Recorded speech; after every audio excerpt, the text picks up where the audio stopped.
Salut à tous les bonitos. Bienvenue dans votre épisode spécial Noël 2018. Et oui les bonitos, je ne suis pas seule aujourd'hui pour introduire cette émission un peu spéciale. Les plus fidèles d'entre vous l'auront reconnu. Émile nous fait le plaisir de venir me prêter main forte. C'est sympa que tu reviennes nous voir. Finalement, on n'avait jamais fait d'émission ensemble, toi et moi. Donc la boucle est bouclée. Effectivement, je me suis dit qu'on serait pas de trop à deux pour discipliner les énergumènes qu'on a en face. Ouais. Je ne suis pas le seul à revenir d'ailleurs, faire un petit coucou. Bien sûr, on a Émir avec nous. Salut Émir. Comme d'habitude, salut à tous. On a aussi David. Salut tout le monde. Et on a le troisième trublion, Rémi. Non, c'est pas Rémi, c'est Ouin. Rémi, il est malade. Rends-nous Rémi, on est content de l'avoir avec nous aujourd'hui. Bah, je vais aller le chercher, hein, mais ça prend... J'arrive. Mais qu'est-ce que c'est que cette émission? C'est une émission de ouf. Ouais. C'est une émission Noël. On est tous C'est là. notre petit cadeau. Tous les membres de Jogging Bonito réunis. Hey, salut les amis, Yes. ça va? Salut Rémi. J'ai ramené la chaise qui grince. C'est bon, ça va aller. Ah. Yes. Génial. Bon alors ça fait plaisir de vous retrouver tous. Ben carrément nous aussi. Dans ce beau pays plein d'amour. J'espère qu'on sera, Qu'est la France. on sera un peu à l'image de cet amour qu'on voit en ce moment sur BFM TV, etc. Moi, j'aime pas trop la Exactement. houppette du monsieur quand même, hein, mais c'est tout. Je me tendrai pas sur le sujet.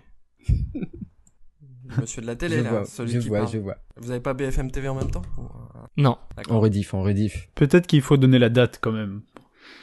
Oui, on enregistre le 10 décembre, il est 20h un petit peu passé, et en ce moment, normalement, il y a une personne un peu connue en France qui est en train de s'adresser à tous les Français pour nous faire de l'ombre. Exactement, je crois qu'il vient d'annoncer sa démission d'ailleurs. Il déclare la guerre aux USA. Une punaise. exclusivité immense. Je vais vous laisser alors les gars. Jogging Bonito featuring BFM TV. Ah, c'était ça la surprise de l'épisode 21. Mes chers compatriotes, nous attaquons la Californie. Ah. De Ok, la je vous fake attends news. avec grande impatience. On vient te délivrer en fait. Ok, merci. Ça va faire plaisir. Je vous amènerai sur les trails avec moi. C'est cool. Like that. Bon, il faut avouer que pour cette émission, on s'est un peu reposé. Hein. On s'est reposé sur les bonitos qui ont fait tout le boulot. Sur les réseaux sociaux, on a demandé à nos chers bonitos de choisir eux-mêmes les thèmes de cet épisode. Donc, vous nous avez soumis des questions, nous en avons sélectionné quelques-unes et nous allons y répondre tous ensemble. Vous êtes prêts à en découdre? Yes. Yes. C'est parti. Carrément prêt. Pourquoi est-il difficile de bien réfléchir lorsqu'on court vite? Ben moi, je peux répondre à cette question en premier puisque c'est certainement moi la personne la plus qualifiée. Certainement.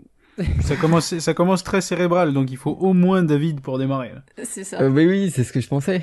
Non, mais moi, j'ai retenu que les grandes pensées viennent en marchant, comme disait Xavier dans Ah oui, c'est vrai. du podcast Comme en passant. Hein, on se souvient dans une émission précédente. Enfin, c'est Nietzsche qui le disait aussi avant, je crois, accessoirement. Et donc, en fait, quand on marche, notre fréquence cardiaque, elle augmente. Donc, d'une certaine façon, augmenter notre fréquence cardiaque, ben, ça nous permet de bien réfléchir. Donc, après, je sais pas, qu'on partage ou pas les positions de Nietzsche, moi, il me semble que il est quand même assez beau gosse pour réfléchir. Mais je crois avoir entendu que Vincent nous parlait de courir vite. Donc courir vite, ça veut dire quoi? Je sais pas. Alors je vais pas m'avancer sur des démonstrations un peu, je sais pas moi, scientifiques. Il y a peut-être des personnes plus qualifiées que moi en vérité.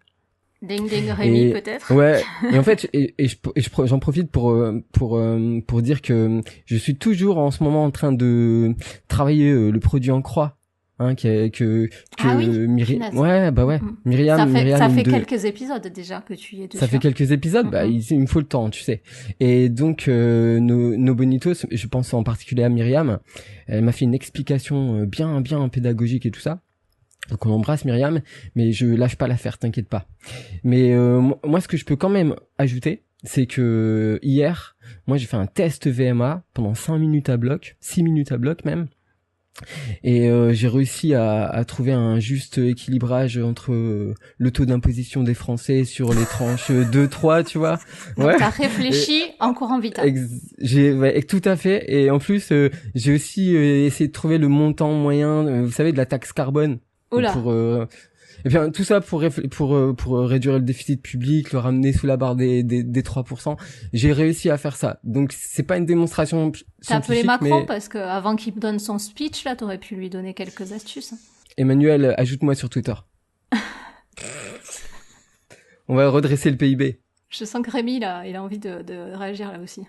Je suis un petit peu déçu que Vincent Gaudin ait fait cet aveu public là comme ça. Quand même, il nous donnait quand même l'image d'une personne super sur les réseaux sociaux, mais là, c'est quand même un mythe qui s'effondre. Vincent Gaudin ne sait pas réfléchir en marchant, en courant vite. Je suis hyper déçu personnellement. Ouais, peut-être qu'il a remarqué qu'il y a plein de gens autour de lui qui n'y arrivent pas, mais que lui, il y arrive. Hein. C'est juste que... Pardon, je suis un petit peu, comment dirais-je, présomptueux peut-être. Alors moi la vraie question que je me pose, c'est pourquoi est-ce qu'il demande s'il est difficile de bien réfléchir lorsqu'on court vite? C'est parce qu'il n'arrive pas à réfléchir quand il court vite ou parce qu'il n'a jamais couru vite qu'il ne sait pas? Ah. Bonne question. Vincent, tu réponds? On a oublié de l'inviter. On l'appelle? On a encore oublié de l'inviter, Vincent. Et je peux tenter une réponse. Moi, j'ai constaté, c'est dans mon expérience de course à pied, que lorsque j'ai tenté de courir vite, eh bien, déjà, je n'étais plus capable de regarder le paysage. Donc déjà, on en est très loin en dessous de juste réfléchir. Hein. Je parle même pas de réfléchir, je parle juste de regarder. À tel point que quand je voyais des bonhommes faire des RP et dire « le parcours était magnifique », je rigolais gentiment. Hein, je me suis dit « mais qu'est-ce que t'as vu, mon petit pote ?» Parce qu'à part ta fréquence cardiaque qui était pleine balle pendant tout le long, tu vas pas me dire que t'as vu autre chose, que t'as senti autre chose, tu vois. Donc après, c'est un sentiment que j'ai moi-même. Je ne sais pas, ça se trouve, ces personnes arrivent à la fois à faire des RP et à la fois à apprécier ce qui se passe autour. Mais en ce qui me concerne, j'ai l'impression que plus tu mets dans le dur tes fonctions vitales, plus en fait, tu vas te recentrer dessus, et donc tes yeux qui vont apprécier le petit papillon qui vole à côté de ta tête, ils en auront plus rien à secouer, finalement. Donc c'est un semblant d'explication que je tente. Hein. Pour moi, j'arrive non seulement pas à réfléchir quand je cours vite, mais pire encore, j'arrive même pas à regarder autour de moi. Et moi, je vais même te dire que j'arrive même pas à respirer quand je cours vite. Tu vois, c'est pour te dire. Ça pose un souci. Donc alors là, c'est encore un problème. De regarder et de réfléchir, c'est annexe. Je comprends. Voilà. C'était my 2 cents. Ouais, okay. je suis un peu d'accord avec toi aussi, hein, quand je cours. Mais moi, ça m'arrange, en fait. Parce que, en général, je réfléchis trop, donc j'ai trop de trucs dans ma tête, et je vais courir. Je pense que mon cerveau doit être moins irrigué, du coup, je ne peux réfléchir qu'à un seul truc à la fois, donc c'est cool. Moi, ça m'arrange. Ah, tu vois? Ça te canalise. Exactement, voilà. Ça me canalise. Et tu réfléchis à quoi? Ah, ça dépend. Mais une seule idée à la fois. Tu vois, j'ai plus des trucs parasites qui viennent en même temps, quoi. D'accord. C'est ma méditation en courant. Ça supprime ton multitâche, ça te rend monotâche. Voilà, je deviens un gars. T'imagines ce que c'est de vivre le monotâche au quotidien, du coup? Et ouais. C'est ça. Alors, imagine nous, hommes, quand on court. Si en temps normal, on arrive à penser qu'à une chose, quand on court... Là, on est foutu. C'est le néant. On pense à plus rien. On pense à plus rien. Ah. Bah, bravo, hein, y en a qui mettent pas leur téléphone en mode vibreur. C'est qui? C'est Rémi. Qui c'est qui a laissé un iPhone 4, là? On sait pas, c'est Rémi, c'est Rémi. On a perdu Rémi, peut-être c'est lui. Hein. Non, je suis là. Rémi reçoit des sextos au calme, il dit rien, il est timide quand on lui demande des comptes, là. Tu vois, il peut pas réfléchir à son sexto et à Jogging Bonito en même temps. Tu sentais qu'il arrivait pas à nous répondre, son cerveau, il était trop ailleurs, tu vois. Et il était pas en train de courir, en plus. Ah, putain. Comment rebondir après une contre-performance? Je pense qu'il faut dire je suis désolé, ça arrive à tout le monde. J'ai cru que la première réponse allait être quelqu'un qui allait tenter la vanne avec un ressort. Personne n'a fait ça, quoi. J'allais la Ah faire. bah voilà, Si, j'allais la Émile, faire. je t'attendais trop là-dessus. Je sais pas où t'étais. J'allais chercher le meilleur truc. Je pense que Émile l'attendait pour la sortir à la fin, Ah. pour que ça ait le Exactement. meilleur effet possible, mais en priant en même temps pour que personne ne la sorte avant. Ah, Bah je- voilà. je Merci viens de Emile. couper. Putain, tu m'as niqué. Je suis désolé, je viens de couper l'herbe sous les pieds d'Emile. J'ai oublié la question du coup. Ouh là là. Comment rebondir après une contre-performance?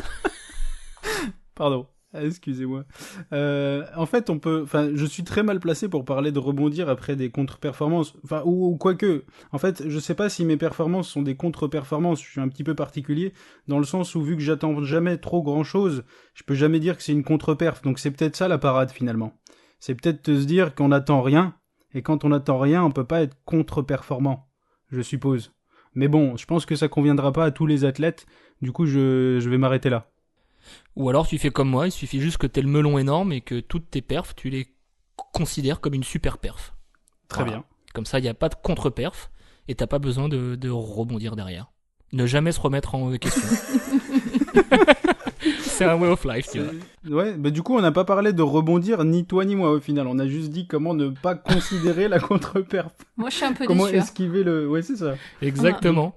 Après, si tu veux, si tu veux rebondir, c'est ton choix. Si tu choisis d'être un loser, c'est pas notre problème, quoi. Voilà, donc nous, on ne rebondit pas vu qu'on ne tombe jamais. Je cite Émile, Exactement. voilà.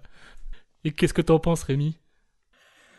Ben, on peut voir ça de plein de façons différentes. C'est vrai qu'il y a toujours la possibilité de remettre dans la perspective de toute la population qui a fait la course, comment est-ce qu'on se classe pour essayer de mieux se comparer par rapport à toute la population qui a fait la course, hein, de prendre le rang de classement et dire à quel pourcentage je suis par rapport à tous les partants. Hein, pour prendre en compte aussi tous ceux qui abandonnent éventuellement sur les courses les plus difficiles, les trails longs où il y a beaucoup d'abandon. Et Non, ça non, permet Rémi. quand même de relativiser. Non, mais Non. là, Rémi, on n'est pas dans le comment rebondir. On est dans le comment se trouver des excuses. C'est vrai ou pas? Comment ne pas C'est- arrêter de courir après une performance? Comment Enfin, une ou alors comment contre-performance. trouver un moyen de moins mal vivre la contre-perf Ouais. en ne se l'admettant pas directement. C'est Ah, ça. je me suis auto-piégé alors là dans la réponse, c'est ça, j'ai révélé mes... Moi, mode de fonctionnement. je trouve que là, on n'est pas dans le comment rebondir, on est dans le comment moins tomber, comment moins tomber. Comment fuir. moins tomber. en Ouais, fait. Comment fuir ses réalités, ses responsabilités, quoi. Moi, j'ai un truc, moi, pour rebondir après une contre-performance. Bah, se poser un autre objectif, et puis voilà. Et passer à autre chose.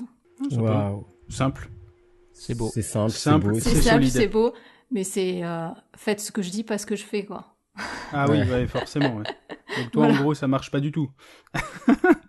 Non, mais plus sérieusement, je pense surtout que la notion de contre-perf, c'est vachement abstrait. C'est-à-dire que tu peux avoir un entraînement hyper précis, une hygiène de vie hyper... Enfin, tu peux tout mettre en place. Il suffit que le jour de la Ça course, part t'as un petit pépin Ah oui. et t'auras une contre-perf. Et ça ne remet Petite pas diarrhée. du tout en question le niveau, ça ne remet pas du tout en question les méthodes d'entraînement ou Mm. autres.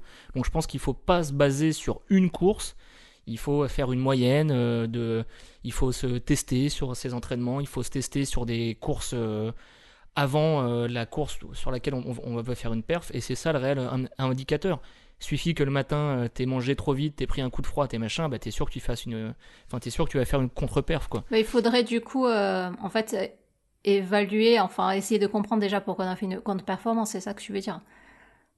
C'est ça. Sans se chercher Ouais, d'excuses, sans chercher d'excuses, effectivement, mais mais après, est-ce que c'est vraiment important? C'est parce que voilà, la probabilité de faire une performance sur une course, sur une journée, sur un laps de temps de 2 heures, il faut vraiment que tous les éléments soient avec toi, Ouais, mais quoi. c'est un peu ce qu'on cherche quand même, non? Enfin, Oui. pour une partie Bien- d'Athletos en tout cas. Oui. Bien sûr, mais le vrai truc, c'est que quand tu fais une contre-perf, je pense que tu ne démérites pas si tu as mis en place tout ce qu'il fallait pour réaliser cette Ouais. perf. Ah oui, mais Voilà. l'essence de la compétition, c'est le jour de la course. On est d'accord.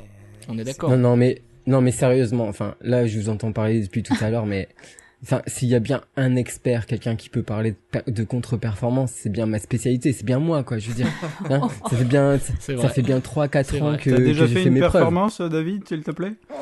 Ne m'emmène pas dans un débat. Non. Moi, je pense que chaque épisode de Jogging Bonito est une performance, les amis. Moi, depuis que j'écoute. Merci. C'est vrai. Mais bon, C'est ça vrai. fait quand même 3-4 années que j'expérimente bien cet état de, enfin ce phénomène. Mais moi, je pense que c'est comme quand tu prends un râteau, en fait. Tu penses que tu pourras plus jamais accoster une fille, lui dévoiler tes sentiments, ou tu pourras jamais plus tomber amoureux, quoi. Tu t'enfermes chez toi, t'as la honte, quoi, t'as le seum. Tu t'écoutes des best-of d'Aerosmith, tu relis, je sais pas moi, Germinal, tu fais plus la vaisselle chez toi, tu te laisses complètement aller, tu manges des curlis au lieu de manger des tucs, moi, je sais pas. Puis bien, On avait dit qu'on rendait pas ma vie publique, David. Pardon. Un beau jour, tu regardes par la fenêtre et puis t'aperçois les oiseaux, l'œil rieur des oiseaux au bord de la fenêtre. Quoi, tu vois, c'est le printemps sur ta vie. Tu te mets à écouter Mozart, la flûte magique et tu sors Et de Maître chez toi. Gims. Et Maître Gims. Exactement. Et Maître Gims. Et ben justement, ouais, tu descends avec tes écouteurs, Maître Gims dans les oreilles, tu te sens fort. T'enfiles ton plus beau collant de compression, tes belles lunettes de soleil de Maître Gims. Ouais. Et puis bah t'as de nouveau envie de plaire, quoi, c'est les petites fleurs. Et puis moi je pense que t'as pas le choix, en fait, faut laisser le temps faire son œuvre, réfléchir, laisser passer la tempête et puis je sais pas, là, retrouver doucement l'envie d'y retourner. Ça fait partie d'un processus de sportif, quoi. Et après tu retrouves l'envie de déplacer les montagnes, quoi. Ah, c'est beau. Et c'est beau, et c'est la seule vraie réponse à la question qu'on a eue, hein, parce que... C'est notable. C'est vrai. Notable, hein, parce que bon. Mais ça nous a coûté d'écouter Maître Gims quand même. C'est ça, ouais. Aussi bizarre que la réponse puisse paraître. Tout ce que vous direz, de toute façon, là, tout est coupé, on s'en fout. Non, ce sera pas coupé. On remarque, excuse-moi si je me permets de noter quand même que l'instinct de tous, ça a été de ne pas admettre la contre-perf avant que quelqu'un trouve une vraie réponse. Ouais, sauf moi quand même. Ouais, c'est ça. Vous les gars, C'est pas ça. nous. Hein. C'est vrai. Ouais, bah qu'est-ce que tu veux, c'est comme ça. Ça en dit long. Ça se passe comment pour passer du marathon bitume et petit trail à l'ultra trail? Eh bien, c'est très simple, s'entraîner plus. Voilà. Merci. Next question. Non, vu que c'est juste la distance, j'ai envie de dire du marathon bitume, pour passer déjà du marathon bitume à petit trail, il n'y a pas un réel effort à faire. Limite, je pense que les marathoniens vont trouver ça plus facile. Rien que le fait que psychologiquement, ils s'autorisent à marcher, ce qui n'est pas le cas sur un marathon bitume. Et que les distances des petits trails souvent c'est 30 km ou 25, donc face à un marathon c'est pas vraiment dur. Oh, je suis tellement pas d'accord. Oh là là, vas-y, je te laisse finir, mais ça va partir en live. Mais je te laisse finir, mais tu vas te faire niquer après, quoi. Franchement, ça va. Je prends ma batte de baseball, je plonne des clous dedans là. Vas-y, enfonce-toi bien, Émile. Passer à l'ultra, par contre, c'est un réel exercice difficile, avec des entraînements, avec des plans, avec vraiment la connaissance de la course et notamment les horaires de barrière horaire. Ça part en clash. Elle a été facile. Elle était évidente. Non, mais plus sérieusement, moi pour être passé, jamais de marathon bitume, parce que j'ai jamais fait la distance marathon en compétition sur bitume, mais pour avoir fait des semi-bitume, j'ai eu zéro problème à passer sur du trail de 20 jusqu'à 40 km. Ok. J'ai jamais fait plus. Ouais, si, j'ai dû faire 55 autres, mais ça m'a pas demandé de m'entraîner plus, ça m'a pas demandé, alors peut-être que ça correspondait plus à mon profil de coureur que des courses bitume. Voilà. Après, je parle pour moi. Émir, peut-être que tu as une autre vision de la chose. Je pense vraiment que déjà la question traduit en fait l'envie peut-être de la personne qui pose la question de passer de marathon bitume à du trail en fait. Mais pour moi, l'exercice mental il est énorme. Là où tu dis c'est facile en gros, parce que le marathonien il a déjà fait entre guillemets plus dur, un effort plus intense, plus constant. Tu évalues la facilité de l'effort en disant ça va être plus facile pour lui de passer sur un petit trail. Mais peut-être que dans l'absolu, l'effort sera plus simple, mais déjà, il y a nombre de personnes avec qui je discute qui sont bitume et purement bitume, et tu les mets pas sur autre chose que du bitume, parce que mentalement, ils ont pas envie d'avoir autre chose qu'un terrain tout tracé pour leur course, en fait. Donc déjà, t'as quand même ça à surmonter. T'as le fait de changement de terrain. Ça, on est il d'accord. est déjà, mentalement, faut déjà l'envisager. Et en plus de cette première chose, t'as aussi le fait que peu importe la distance, au final, si le mec c'est un compétiteur sur marathon bitume, il va chercher à donner le meilleur de lui-même, pareil sur ses petits trails aussi, et du coup, il va se heurter à ses limites à lui sur cette discipline, et il va se heurter aussi, du coup, enfin, il aura une difficulté dans l'effort au niveau cardio bien sûr, mais aussi il verra que musculairement c'est pas la même préparation qu'il faut pour faire un trail pleine balle versus faire un marathon bitume, quoi. Donc en fait, t'es en train de me dire qu'il se peut qu'il rebondisse suite à une contre-performance sur le marathon bitume en se reportant sur un petit trail. Sauf s'il se ment à lui-même au final. S'il n'admet pas la chose. Il faut pas trop réfléchir en tout cas quand ça va se passer, il faut pas trop réfléchir. Ouais, ou sinon ça, laisser faire. Voilà, ou sinon tu fais comme Rémi, tu t'inscris, tu prends un dossard et puis après tu regardes comment ça se passe. Mais c'est la meilleure des choses, ça. Je pense que vraiment c'est la meilleure des choses, ne pas se poser de questions. L'insouciance, l'apologie de l'insouciance donc. L'apologie de la conscience. De l'insouciance. De l'insouciance. Non, mais moi je pensais à ça aussi, Émile. Enfin, dans le sens, parce que la question, je pense qu'elle était quand même tournée de dire de passer du marathon bitume petit trail à un truc énorme comme l'ultra trail. C'était ça la vraie question. Mince. Du coup, je fais un hors-sujet tellement énorme. Non, bah enfin, c'est intéressant quand même, mais. On n'a pas osé te couper, Emir. Trop de respect. Trop de respect pour la mi-fin. Ah d'accord. Bon bah. Non, mais moi je pense que pour passer de l'ultra trail, il faut aussi un petit peu d'insouciance quand même. Se dire j'y vais, parce que si on réfléchit au truc dans sa globalité, ça donne la trouille quoi. On a la trouille d'y aller quoi. Ouais, donc il faut un petit peu la juste trouille est se un lancer. moteur. Quoi. Bah ouais, oui aussi. Ou alors un showstopper comme on dit dans le milieu aussi. Showstopper, ouais. Après, Emir, tu peux faire une deuxième partie de réponse. Toi qui es passé de petit trail à de l'ultra trail, je pense que tu es la meilleure personne pour en parler vraiment. Quand on me réexplique la question qui pourtant était claire, effectivement, je peux répondre. Ouais. Effectivement. Bah oui, tout à fait. En fait, comment ça se passe ? Comme dit Margie, moi, on mise énormément avec Carole sur l'insouciance. Je pense que voilà, tu évalues le moins possible la complexité et les choses qui vont te faire penser que c'est impossible, parce que plus tu réfléchis à ce genre de choses, plus tu théorises sur le machin, plus tu vois l'infinité de possibilités que ça merde. Sur des dizaines d'heures. Du coup, non. Si tu commences à essayer de mettre une réflexion rationnelle sur ton inscription, je pense que c'est un peu mal barré.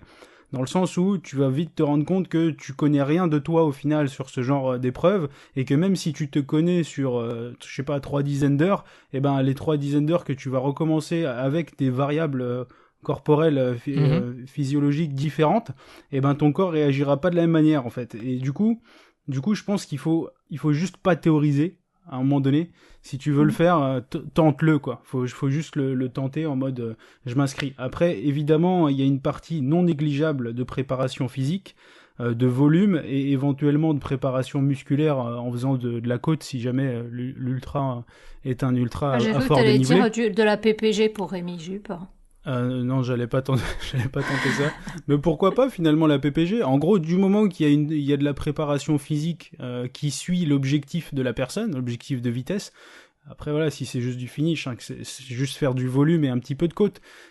Essayez de mettre les chances de son côté pour bien vivre la chose. Maintenant, ne pas attendre d'être prêt. Je pense que ça sert en fonction des personnes, ça sert à rien d'attendre d'être prêt. Je pense, parce que être prêt, c'est reculer jusqu'à indéfiniment. Ouais, tu pourras jamais vraiment te dire ça y est, je suis prêt, ça y est, j'ai tout fait, ça y est, ça va bien se passer. Non, non, voilà. Je crois que j'ai répondu à peu près un peu plus dans et j'arrive pas à parler français au final, donc je sais pas si c'était clair. C'était clair. Si, très clair. Merci, ça me va. Rémi, tu veux rajouter quelque chose sur la question là ou... Hope is not a plan. Yes, it is, my man. It is a plan. No. You gotta be crazy, my man. Let me explain you the life. Ok, go. Non, je pense que moi j'ai une vision personnelle tout à fait différente de l'ultra, qui est que comme de toute manière ça va être une course où il faut de la patience, et ben j'ai matérialisé ça dans la patience pour accéder aussi à l'ultra trail. Ouais, c'est pas mal ça. Ouais. Je pense que cette espèce C'est le projet d'une vie. Voilà. Cette espèce de société de consommation consumériste ultra, tout de suite, dans la seconde, génération Snapchat, là. Tout de suite l'extrême gauche. Voilà. Et ben, non, mais je pense vraiment qu'il faut savoir se donner, au contraire, du temps et bien mûrir le projet, et que ça peut être d'autant plus agréable de vraiment y aller au bout de 2-3 ans, de pratiques déjà avancées, avant d'aller se confronter à des courses qui vont durer plus de 12 heures, quoi, j'ai envie de dire. Parce que sinon, on risque de s'écœurer, quoi. Enfin... Alors, ouais, je te rejoins sur ce point. C'est possible. En faisant trop, on peut s'écœurer. Très juste, je suis d'accord. En revanche, je peux pas dire que tout le monde est fait pour attendre aussi longtemps. Et puis surtout, quand tu attends 10 000 ans, tu sacralises tellement le machin que le jour où c'est un fail, tu te défenestres. Tu vois, alors que ouais, mais fail is not an option. Do it. T'as trop regardé Instagram. C'est sûr qu'après Rémi, tu peux regarder le classement relatif de l'ultra et ne pas admettre ton échec. On est d'accord, oui, tout à fait. On a compris ta technique. C'est-à-dire que comme moi, il y a à peu près la moitié qui abandonne et que je finis dans la première moitié, ça me va. C'est bien. Non, mais moi j'ai vraiment attendu longtemps, et puis on est quand même aidé par toutes ces courses à points, ou de toute manière, entre je loupe le tirage au sort, une année il me manque des points, machin truc. Ouais, non, mais là tu parles que de l'UTMB, Rémi. Il y a oui, quasiment rien d'autre qui répond à ce schéma. Non, bien sûr, mais combien de personnes combien de personnes rêvent de ces courses? Mais plein, surtout quand on débute. C'est les trucs qu'on a dans le jogging international. Moi, je me souviens d'un jogging international que j'ai acheté, c'était la Saint-Élion. Je sais pas, l'effet le marketing, l'histoire, comment c'était raconté dans le magazine, les photos, tout ça, j'ai été impressionné, ça m'a donné envie, et après, enfin, tu vois, c'est les courses un peu mythiques, c'est quand même celles qui ressortent le plus quand on parle d'ultra. Enfin, en tout cas, j'ai envie de dire statistiquement, quoi. Les gens, ils ont envie d'aller sur ces trucs-là. Et rien que ça, il faut attendre de collectionner les points et de passer au tirage au sort. Donc, on peut déjà se préparer à attendre, je pense. Bah, franchement, je suis pas tout à fait d'accord. Hein. Si en plein milieu de l'année, tu veux faire un ultra dans un mois, tu mets 70 € sur la table et ça y est. T'as pas besoin en fait. C'est pas systématiquement imposé le fait de devoir avoir le voyage dont tu es en train de parler. C'est valable pour l'UTMB complètement. C'est pas valable pour n'importe quel ultra qu'au final tu peux t'acheter sans même le moindre justificatif de performance. C'est vrai. Bon, c'est vrai. Mais alors pour me remettre dans la perspective sportive plus générale, moi je crois qu'on doit quand même laisser du temps pour avoir des adaptations, pour comprendre le sport dans lequel on évolue, même si on se cultive à fond, qu'il y a plein de renseignements. Finalement, il y a tellement de volume d'informations aussi que pour en faire le tri, trouver le signal sur bruit dans les infos, ben finalement, rien de tel que de passer à la moulinette du temps, à l'épreuve du temps, tous les trucs à essayer, les erreurs à faire pour s'en souvenir, et ça se fait qu'avec plusieurs compètes et du temps, je trouve, moi. Mais... Ouais, plusieurs compètes, ouais, complètement. Pour moi, le meilleur moyen de faire le David, truc, c'est là, sur la question. C'est vrai. Parce qu'on monopolise le mic. Sur la question, j'aurais peut-être pas énormément de choses à dire, parce que énormément de choses ont été dites jusqu'ici sur ce sujet. Par contre, juste une petite parenthèse, je peux vous dire comment j'ai connu la Saint-Élion? Non. Rémi parlait de la Saint-Élion. Ouais. En fait, je cherchais sur Google, Images des images de coureurs, de trailers ringards. Oh. Tu peux pas associer ça sans se rattraper et faire un gros bisou à notre Greg expert Saint-Élion qu'on aime tous. Ah oui, Grégo Molinaro, avec plaisir, franchement, avec plaisir. Et puis à tous ceux qui participent, je pense à Julien, Greg, tout ça. Que disais-je? Oui, donc en tapant Google, en tapant coureur ringard dans Google Images, je suis tombé sur des coureurs de la Saint-Élion. Ça m'a fait marrer. Et puis après, ça m'a interpellé un peu. Je me suis dit, mais qu'est-ce qu'ils font ces gens-là à l'ancienne, là, sur la glace, en train de courir? Ils étaient tout bizarres, vous savez, avec des caches-oreilles sur la tête et tout. C'était trop bizarre, avec des jogging vraiment... hype, Old school. Enfin hype en 80 quoi, en 70 quoi. Et puis là, ben j'ai chopé quelques images, puis ça m'a donné envie de me documenter sur cette course. Et ça devait être en 2012, un truc comme ça. Et du coup, je me suis inscrit quoi. Voilà, l'anecdote. Merci David. Les ringards. Moi, ça me fait le contraire. Hein. Moi, quand c'est trop marqueté, je veux pas y aller. Je vais de l'autre côté. Je vais dans l'autre sens. Je comprends très très bien cela.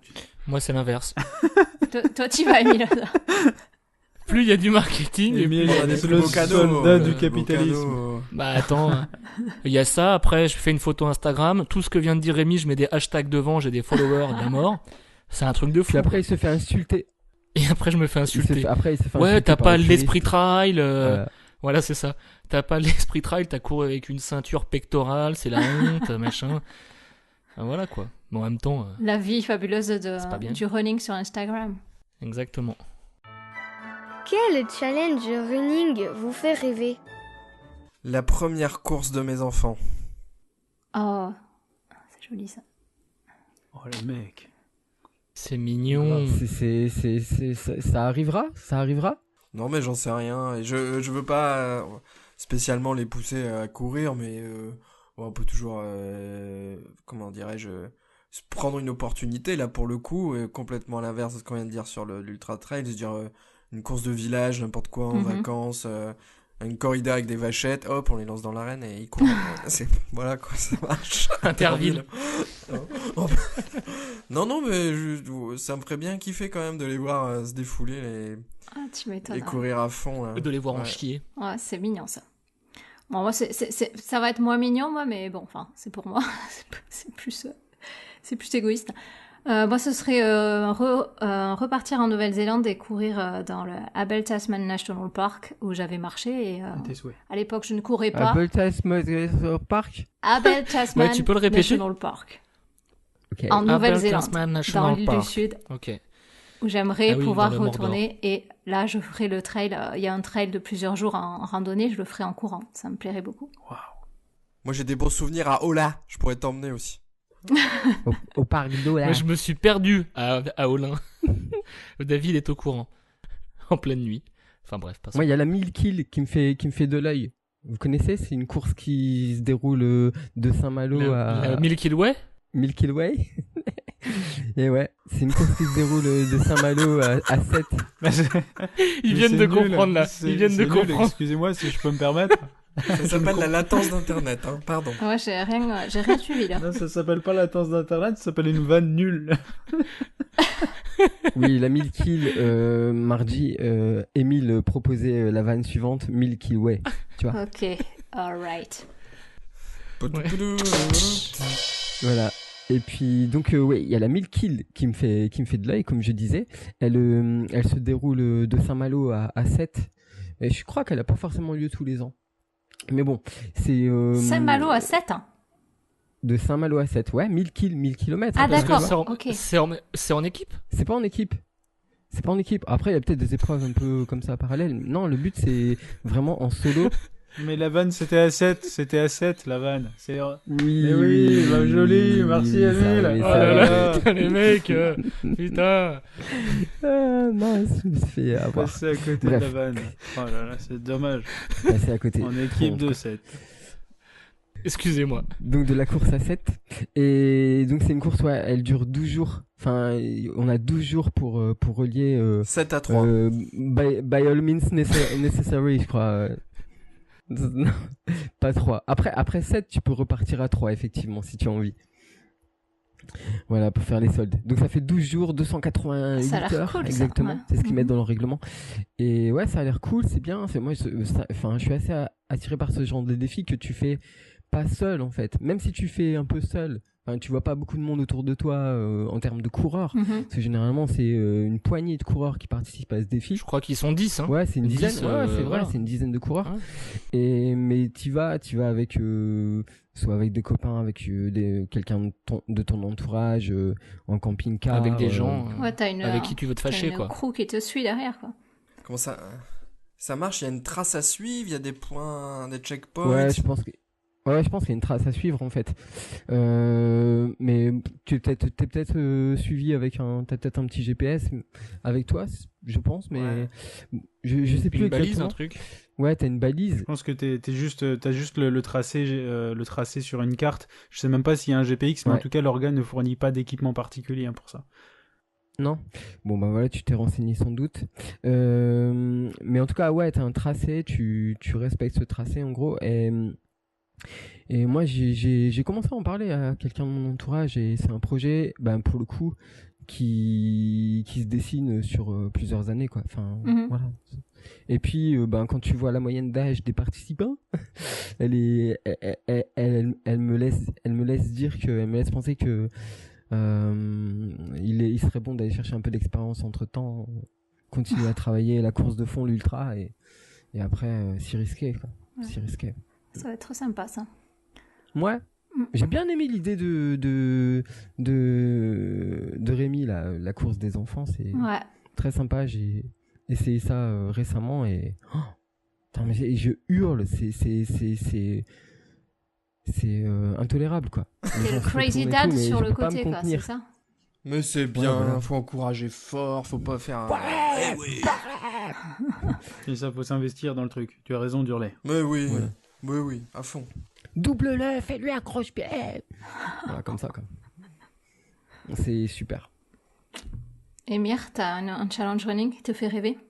Moi, juste avant de répondre, je rebondis sur un tout petit truc de David par rapport à la 1000 kills. C'était la question 2.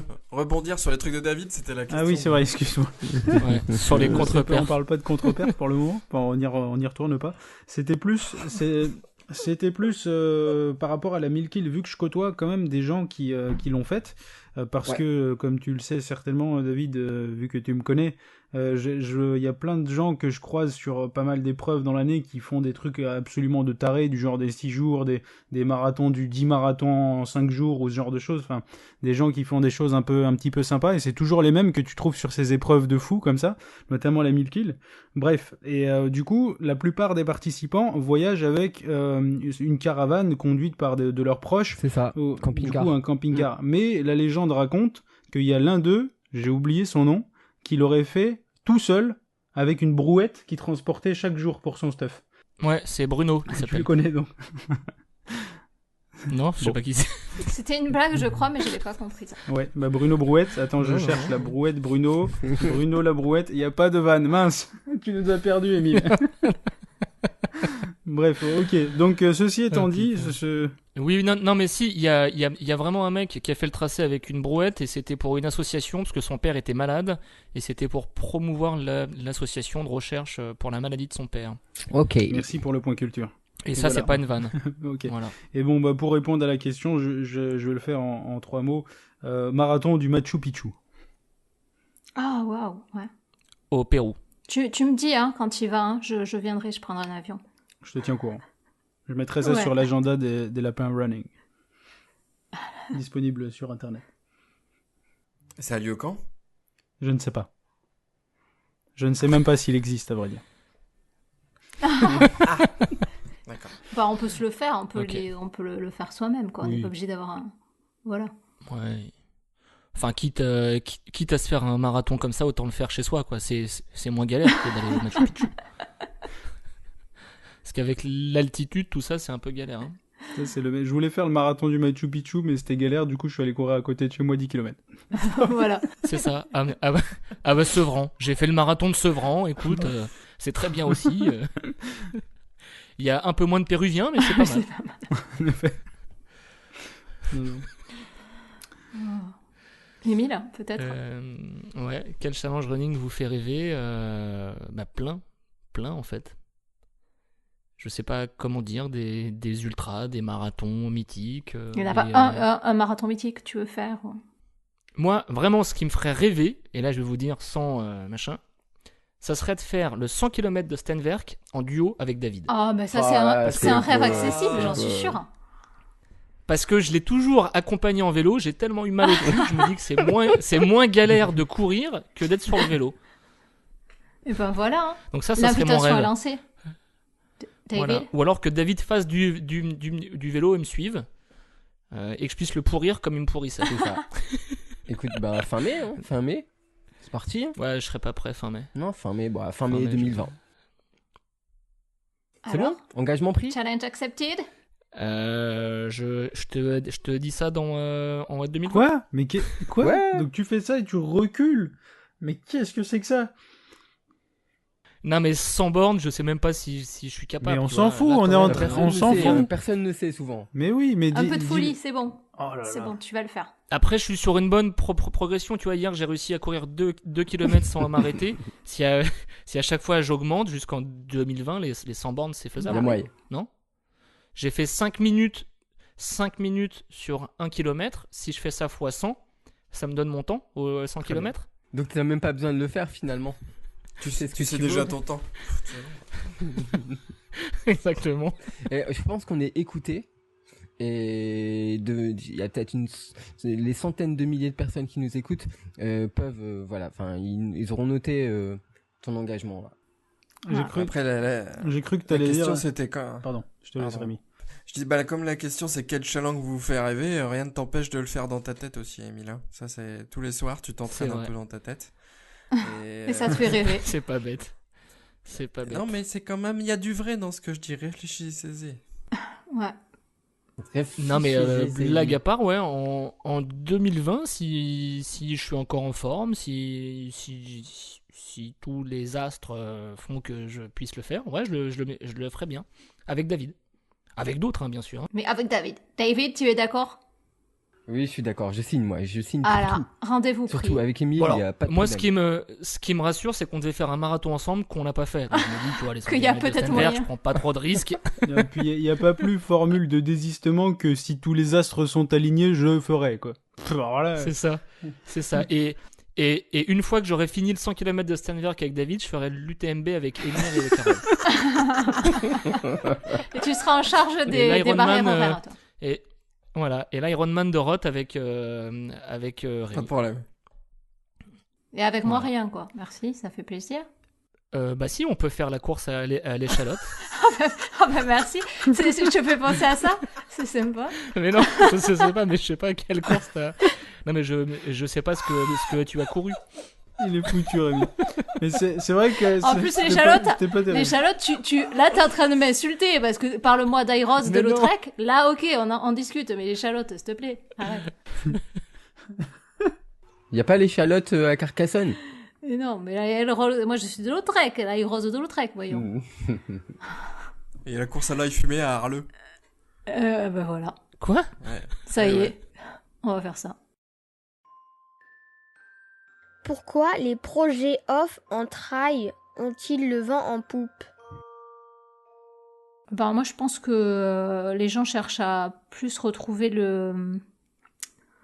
l'essence de la L'authenticité. course à pied. Ouais, ben oui, je pense. L'authenticité de la course à pied et puis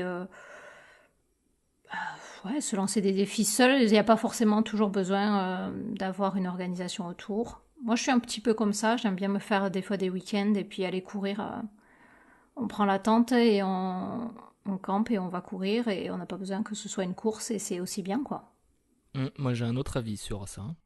Et moi je pense que notamment les week-ends entre potes chez les pros sur les projets off en trail, il y a plusieurs avantages. C'est que c'est grassement payé par les sponsors. Oh, purée. Donc ça fait non mais c'est Non, vrai, mais c'est ça vrai. fait des revenus non négligeables parce que les mecs se prennent en photo avec GoPro, avec Salomon, avec tout ça. Et en plus de ça, il n'y a pas la promesse d'une performance ou l'obligation d'une performance ou de gagner ou de faire un classement. Donc zéro stress, zéro pression. Les finances qui rentrent, voilà. Et puis en plus, ils passent un bon moment. Donc je pense que c'est pour ça que de plus en plus, il y a des projets off en trail et que ça se reproduit de plus en plus. Tout le monde est gagnant. Et tu crois que ça a été lancé à la base Bah. C'est devenu de plus en plus Fréquent, ouais, à cause du fait que... Chez les pros, moi c'est ma vision de la chose, hein, je peux peut-être me tromper, mais c'est vrai que c'est un moyen de communication énorme. Quand tu vois des mecs, tu vois sur les grosses courses qui ont fait des perfs, qui ont gagné, tout ça, là ils partent entre potes, ils font les cons, machin, ils courent, ils font des belles images, ils se prennent en photo, il y a les petits placements produits, il y a tout ça. Ah, je suis déçue là, t'as raison hein, peut-être, moi je suis déçue, moi j'aimais bien voir ces gens justement, notamment Scott Jurek, je sais pas si... Vous aviez entendu dire là qu'il a fait, il y a un petit moment, il y a 3 ans, le Appalachian Trail. Il est parti comme ça tout seul, tout seul. Bon, et bien évidemment, il a les sponsors derrière, on est d'accord. Hein. Puis t'as raison, après derrière, il a fait un livre dessus et tout, mais bon, je sais pas. Moi, j'aimais bien le côté authentique de la chose, quoi, partir seul et faire son truc, quoi. Mais bon. Alors, mon truc, c'est que si c'était vraiment authentique seul, il ne communiquerait pas dessus. Ouais. Ah, tu me viens de casser mon rêve, là. Non, mais... Un peu comme Émile, moi j'observe que près de chez moi, les offs sont organisés entre autres par les magasins de running. Donc, je pense que dans la série... ouais, récupération, c'est un peu moche de dire ça, mais que... non, mais si.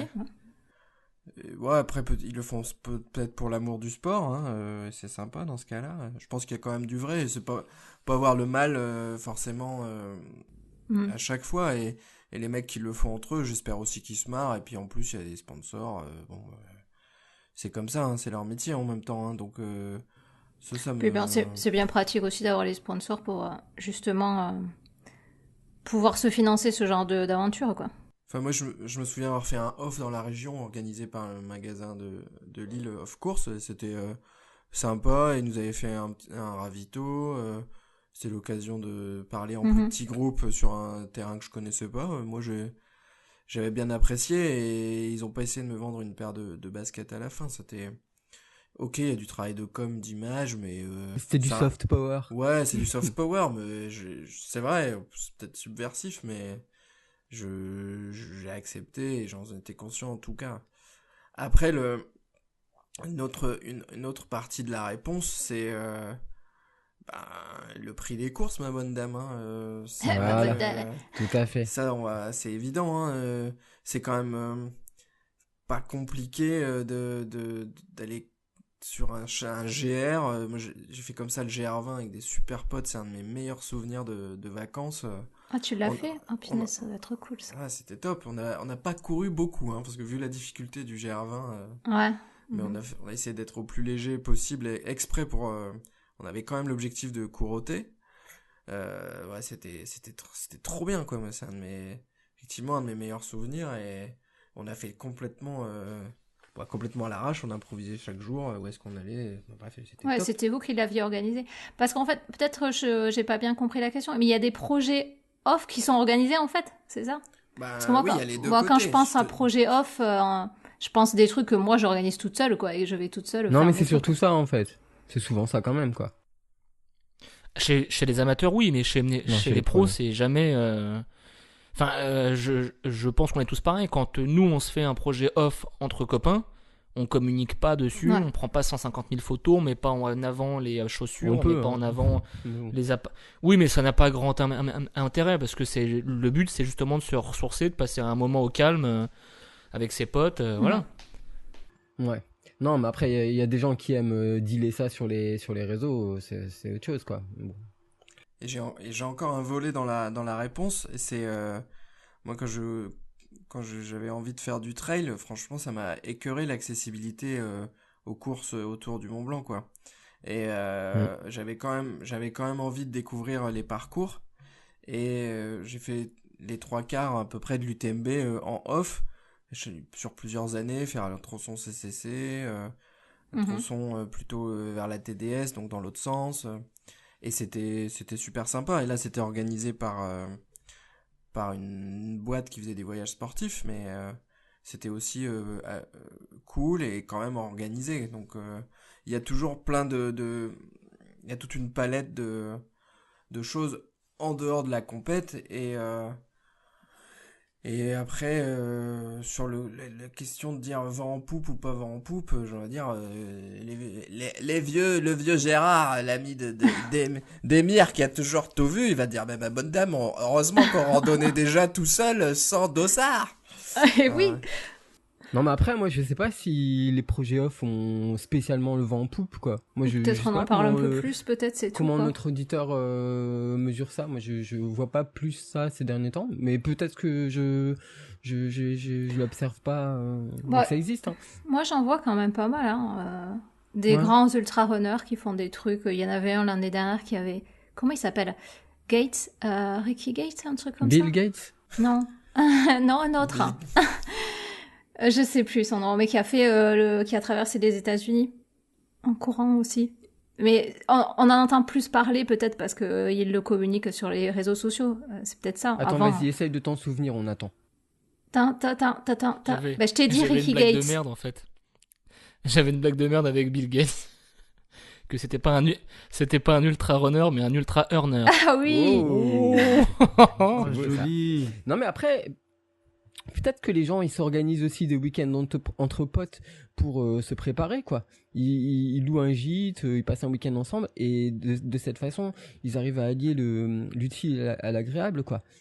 C'est un truc qu'on n'a pas dit, quoi. C'est en guise de préparation, ben tiens, on se rejoint à tel endroit et puis on se fait un week-end là-bas tranquille. Enfin, pas tranquille, où on va bosser, on va peut-être se faire même des blocs d'entraînement sévères. Mais on le fait entre potes. On pourra profiter, prendre du bon temps le soir et tout ça. Et je pense qu'il y a un autre truc qu'on n'a pas dit. Il y a quand même un désir, j'ai l'impression, chez les gens, d'aventure collective sans trop d'enjeux, quoi. Parce que dans nos vies, il y en a plein. Enfin, la performance au boulot, et puis la performance qu'on mesure, quoi. Et puis on passe énormément de temps à mesurer nos entraînements, regarder nos données en temps réel, analyser nos chiffres. Enfin, je l'ai dit dans une chronique. Moi, je suis un peu allergique à ça. Et je pense que aller faire un week-end en off avec des potes, tu te soustrais un peu de ces injonctions, enfin, ou de ces injonctions en fait que tu te fixes à toi-même, quoi. Et puis en fait le week-end passe tranquille, t'as bien bossé mais en fait tu l'as fait avec que du plaisir, t'as rien mesuré, tu t'en fous, t'as fait je sais pas, on fait de la randonnée souvent avec des potes en week-end, enfin en rando trail, enfin des choses comme ça. Ouais, et dans la même série, éviter de reproduire ce qu'on voit tous les jours, ce qu'on vit tous les jours, c'est moi quand je cours des trails ou je courais des trails, j'ai toujours milieu fin de peloton et c'est à la queue le des dizaines. Moi tu l'as dit, hein. J'ai pas aimé les gros événements connus comme Saint-Élion, comme les Templiers. Ouais. Alors que ça faisait effectivement rêver dans l'article de Jogging International, parce que punaise, j'ai fait toutes les Templiers, mais je me souviens, tu fais le démarrage déjà, bim, t'es arrêté au bout de 1 kilomètre pour faire la première radillon, après t'es sur le plateau, ça recourt, et juste pour la descente vers le premier ravito, mais c'était à l'arrêt, sous prétexte de descendre un petit coteau de merde pour rejoindre le village, quoi. Et après, c'était la queue leu pendant 10 heures, parce que moi, ça m'a pris plus de 10 heures, mais voilà, quoi.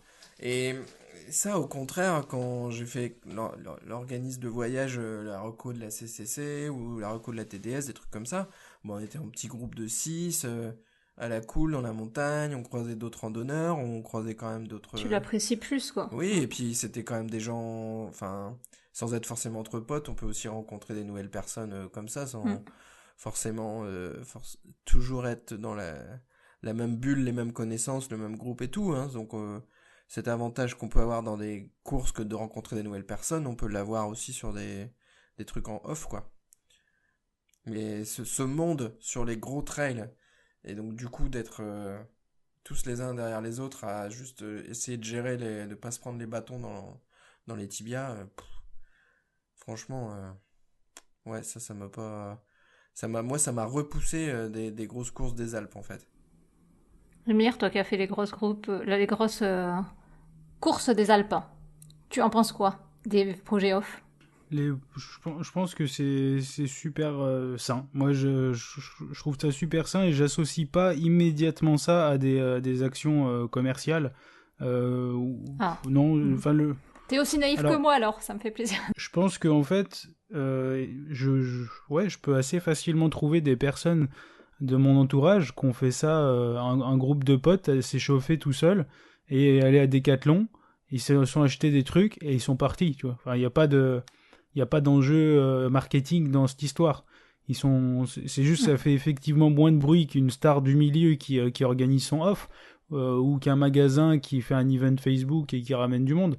Mais je trouve que les off, ça existait effectivement déjà, hein, en rando vachement, mais de plus en plus en trail. Et je l'associe toujours pas à un truc commercial. Après, voilà, ce qui fonctionne,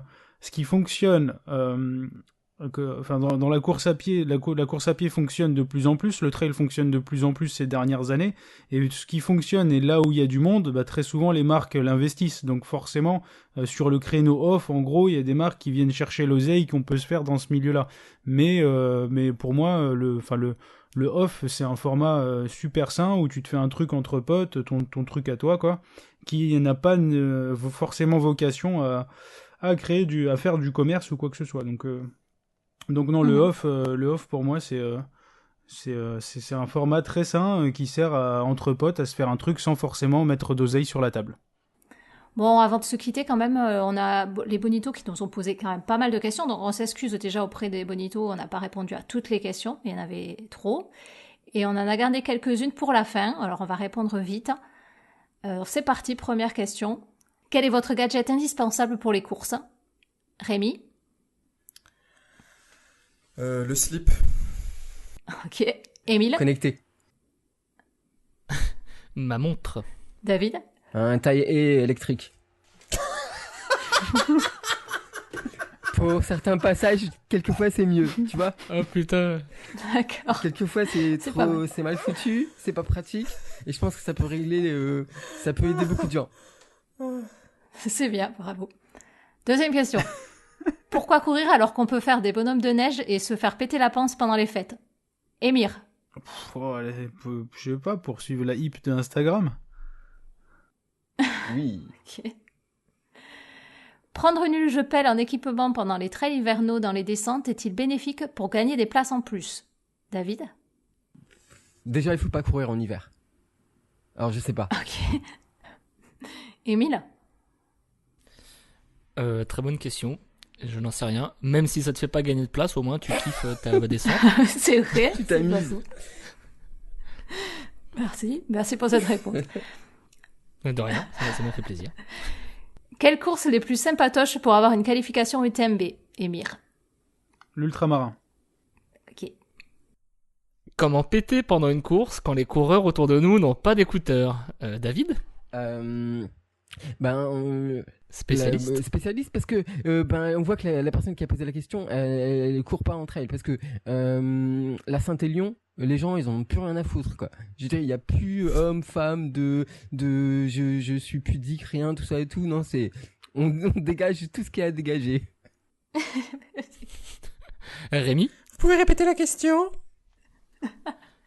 Comment péter pendant une course quand les coureurs autour de nous n'ont pas d'écouteurs ?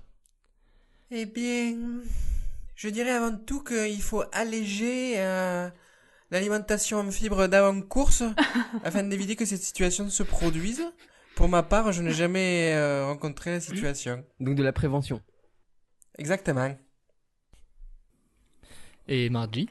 Moi j'ai envie de dire à notre bonito que s'il a envie de se lâcher, qu'il se lâche et puis voilà. Tu dis pas ce que tu fais toi ? Ah moi quand j'ai ça ne m'est ceci ne m'est jamais arrivé. Je suis une fille déjà, donc ça ne m'arrive jamais. Par contre entre elles quand j'ai envie de faire pipi je m'arrête au bord et voilà quoi, je m'en fiche hein. Je veux dire, on est tous pareils hein.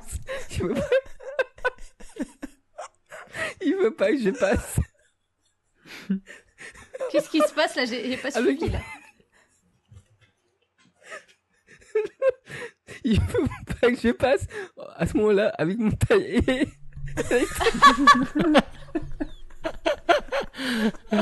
N'importe quoi. J'avais vu que le taille... Mince, Margie, excuse. Pardon.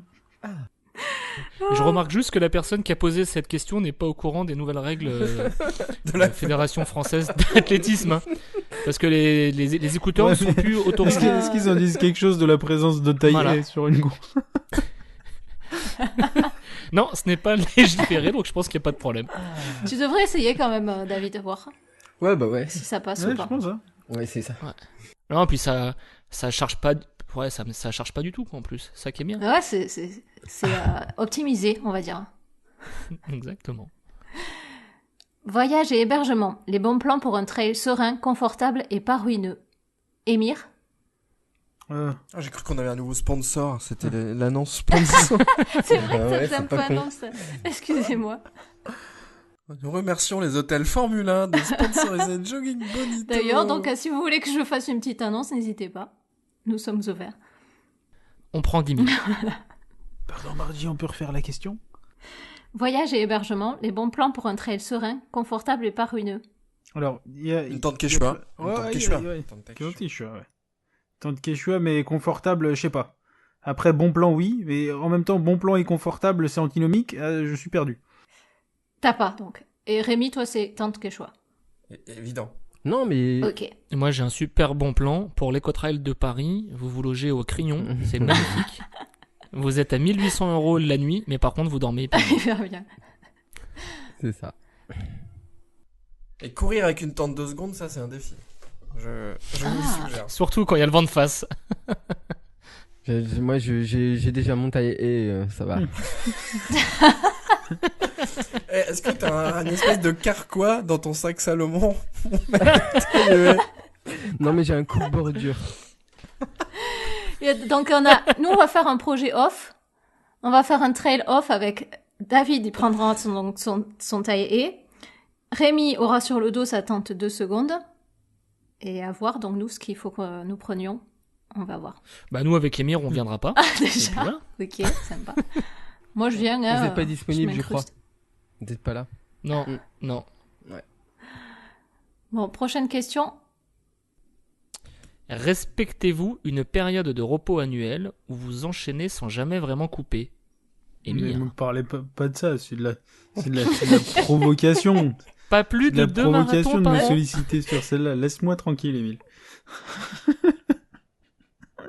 N'importe quoi. Bon, il a répondu, je Ah crois. oui, j'ai répondu. Rémi? Moi j'aimerais m'entraîner tous les jours, être régulier, because discipline makes freedom. Hashtag. Mais franchement, c'est cool aussi de faire des pauses, de faire autre chose. Ce week-end, j'ai fait carrément autre chose. J'ai pas eu envie de courir du tout.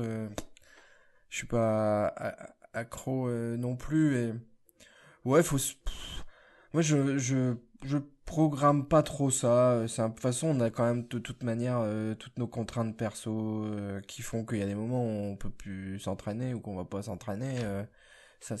Pour moi, ça suffit pour répandre des patchs de pause comme ça auxquels je me soumets bon gré mal gré, quoi, et c'est à la cool. Après, comme je suis une espèce de gros geek, de temps en temps je veux tester des nouveaux trucs pendant une semaine, comme un nouveau régime ou de jeûner ou des trucs comme ça.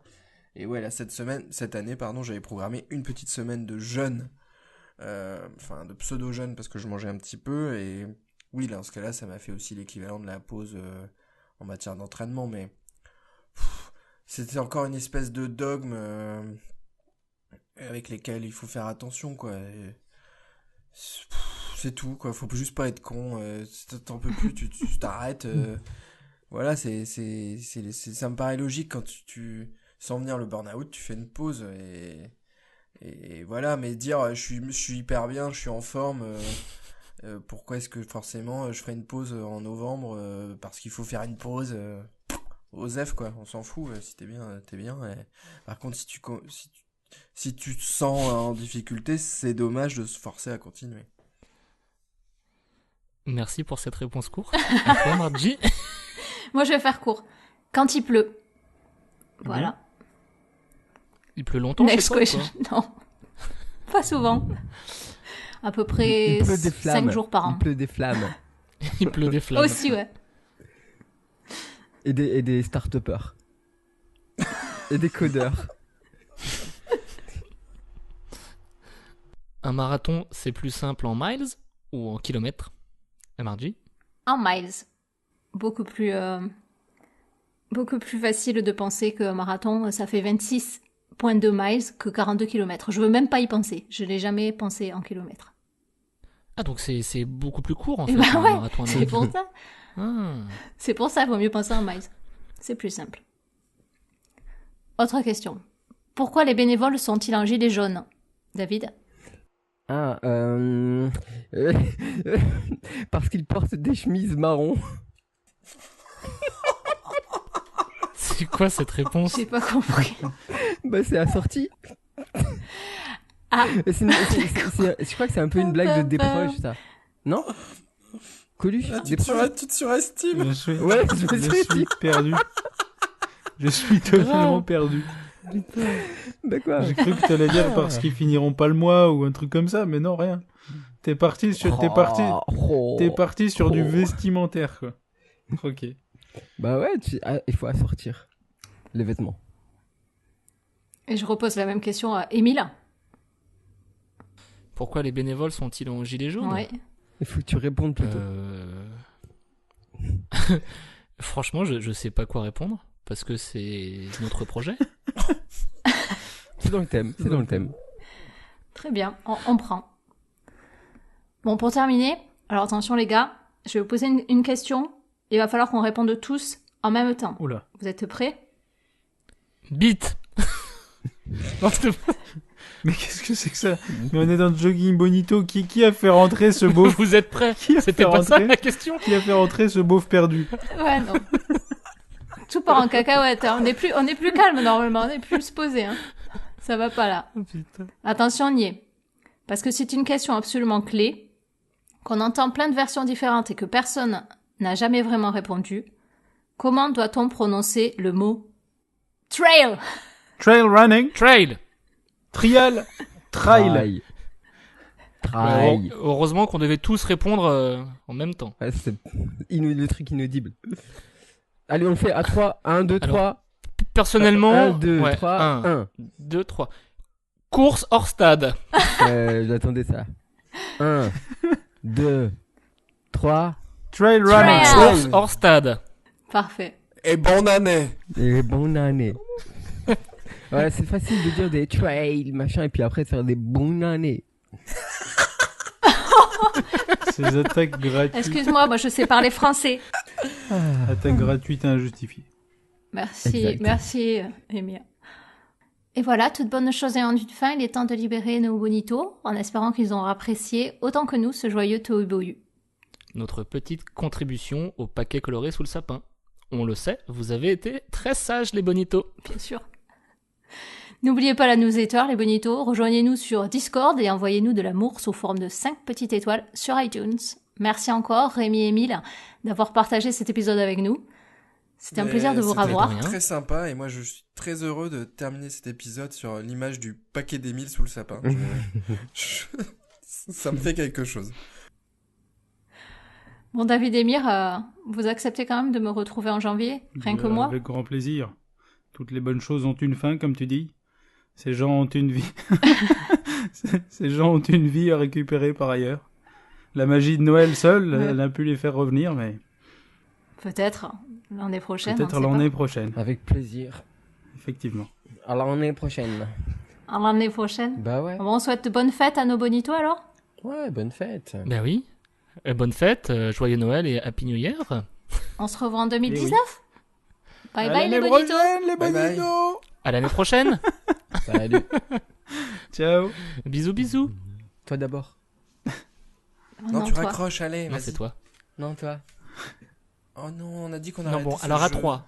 1, 2, 3. 1, 2, 3. C'est à toi. T'as Un. pas raccroché. 2, 3. 3. T'es là? Non, tu l'as pas fait. T'es toujours là? Allô? Arrête, je crois qu'il y a ma sœur qui écoute sur l'écouteur.